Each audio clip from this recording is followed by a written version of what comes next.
একজন নার্স হিসেবে বাংলাদেশ থেকে সৌদি যাত্রায় কি থাকছে আমার বুকিং ব্যাগে সেটাই এক অংশ শেয়ার করছি এই ভিডিও দিয়ে। প্রথমেই শুরু করলাম ভিমবার এবং তারমাজুনি দিয়ে। এটা একটা এসেনশিয়াল পার্ট। তবে এই ভিডিওতে আমি যা যা দেখাচ্ছি ঠিক সবগুলো জিনিস আমি নিয়ে যেতে পারবো বলে বলতে পারছি না, কারণ ব্যাগের ওজনের উপর ডিপেন্ড করবে যে আমি কি নিচ্ছি। কি নিতে হবে সেটা দেখানোর প্রয়োজনেই এটা দিচ্ছি। দ্বিতীয় আইটেম হিসেবে নিয়েছি লন্ড্রি সোপ। যদিও লিকুইড এবং ডিটারজেন্ট পাউডার আমি নেব, কারণ ওখানে ওয়াশিং মেশিন থাকবে, সোপের দরকার আছে, তাই নিলাম। এরপরে বাথিং সোপ, যার যেটা পছন্দের ব্র্যান্ড নিয়ে নিতে পারেন। আমার কিছু আছে, সেক্ষেত্রে তো এখানে দেখুন সবগুলো নাও নিতে পারি, ওজনের উপর ডিপেন্ড করবে। তবে রাখছি, দেখি কোনটা নেওয়া যায়। বাথিং সোপের সাথে আমি আরো একটা সোপ অ্যাড করতে চাচ্ছি, এটা হচ্ছে কিটোকোনাজেল সোপ। নতুন আবহাওয়ায় অনেক সময় স্কিন ইনফেকশন হয়, তাই এটা সাথে রাখা ভালো মনে করছি। বাথিং সোপের পরে আসে শ্যাম্পু। এই টাইপের নিতে পারি। স্কাল্প ঘষার জন্য এই টাইপের একটা ব্রাশ নিয়েছি, ওজনে না হলে মিনি প্যাক নিব। আপনারা আপনাদের পছন্দ অনুযায়ী ব্র্যান্ড সিলেক্ট করে শ্যাম্পু নিয়ে নিতে পারেন। তারপরে আসছে পেস্ট ব্রাশ। পেস্টের ক্ষেত্রে ছোটও নিতে পারেন বা বড়ও নিতে পারেন, যার যেটা পছন্দের ব্র্যান্ড সেই হিসেবে পেস্ট নিয়ে নেবেন। তারপরে আসলো ব্রাশ। আমি এই ব্রাশগুলোতে একটু ফিল করি। এইটা ম্যাটাডোর কোম্পানির ব্রাশ।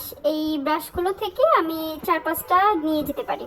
আপনারা আপনাদের পছন্দের কোম্পানির ব্রাশ সাথে রাখতে পারেন, কমপক্ষে 2টা, আর বেশি হলে যে কয়টা নেন সে কয়টা নিতে পারেন। এরপরে যুক্ত করছি হ্যান্ড ওয়াশ। আমি ম্যাজিকের এই হ্যান্ড ওয়াশগুলো নিয়েছি। এগুলোর বৈশিষ্ট্য হচ্ছে এগুলো ড্রাই পাউডার রূপে থাকে। এখানে গিয়ে আমি পানি অ্যাড করলেই এগুলো ইউজ করতে পারবো, যাতে করে আমার এক্সট্রা ওয়েট হবে না। তাই আমি এই হ্যান্ড ওয়াশগুলো আপনাদেরকেও সাজেস্ট করব। এরপর নিয়ে নিলাম একটা স্প্যাচুলা। রান্নার ক্ষেত্রে অনেক সময় দরকার হবে, তাই আগে নিয়ে নিলাম। আর হাঁড়ি পাতিলগুলো আমি ওখান থেকে কিনে নিব। ওখানে সাধারণত হট প্লেট থাকে শুনেছি, তো ওই অনুযায়ী আমি কিনে। একটা পেট্রোলিয়াম জেলি সাথে রাখতে পারেন, যেহেতু ওখানে সব জায়গায় এসি থাকবে, সেক্ষেত্রে একটা পেট্রোলিয়াম জেলি সাথে রাখতে পারেন। এরপরে আসছে কাপড় শুকানোর ক্লিপ, যেটা খুব ইম্পর্টেন্ট বলবো, তাই আমি একটু বেশি করে নিয়েছি যাতে কম না পড়ে। এরপরে নিয়েছি 2টা চামচ। নিজের ক্ষেত্রে অনেক সময় দরকার হবে হয়তোবা, এই জন্য বেশি না, অনলি 2টা চামচ রাখছি। এরপরে নিয়েছি ওয়েট টিস্যু। এটা বুকিং ব্যাগে না রেখে এটা আমি হয়তোবা হ্যান্ড ব্যাগেও রাখতে পারি, বাট যেহেতু সামনে চলে এসেছে তাই দেখিয়ে দিলাম। এরপর রাখলাম পার্মানেন্ট মার্কার। 4 কালারের 4টা নিয়ে নিয়েছি, অনেক ক্ষেত্রেই দাগ দিতে দরকার হতে পারে, তাই রাখলাম সাথে। এরপরে একটা চাবির রিং নিয়ে নিলাম। এটা অবশ্য আমার কলেজেরও স্মৃতি, তাই সাথে করে স্মৃতি বয়ে নিয়ে গেলাম। আপনারাও একটা চাবির রিং সাথে রাখবেন। এরপর নিয়ে নিচ্ছি মরিচের গুঁড়ো। ওখানে অনেক হাসপাতালেরই খাবার খাওয়া যায় না বললেই চলে, তাই নিজের মতো করে একটু মশলা নিয়ে যাওয়া বুদ্ধিমানের কাজ। যদিও আমি যতগুলো দেখাচ্ছি সব নাও নিয়ে যেতে পারি, কারণ এতগুলো আমার ব্যাগে যে ধরবে কিনা ওজনের উপর ডিপেন্ড করবে। মরিচের গুঁড়ার পরে নিব হলুদের গুঁড়া। পছন্দের ব্র্যান্ড যদি থাকে তাহলে ব্র্যান্ড অনুযায়ী নিয়ে যেতে পারেন, অথবা যে কোনো ব্র্যান্ড বা বাড়ির যদি মরিচ নিয়ে যাবেন। তারপরে নিলাম ম্যাগির স্বাদে ম্যাজিক মশলা, যেটা এটা ছাড়া আমার চলেই না, কারণ আমি অনেক নুডলস প্রেমী। তাই ওখানে যদি নুডলস কিনি বা নুডলস নিয়ে যাই, সেক্ষেত্রে এই মশলাটা আমার খুব কাজে আসে। পরে নিলাম দারুচিনি গুঁড়া, এটাও কাজে দিবে। এরপরে নিলাম পেঁয়াজের গুঁড়া, অনেক সময় কাজে লাগবে। তারপরে নিলাম রসুন গুঁড়া, এটাও খুব দরকারি একটা জিনিস, আপনারাও খুঁজে দেখবেন। কর্নফ্লাওয়ার নিয়ে যাচ্ছি 200 গ্রাম, বিভিন্ন সময় দরকার হবে হয়তো, যদিও ওখানে রান্নার অনেক সময় পাওয়া যায়।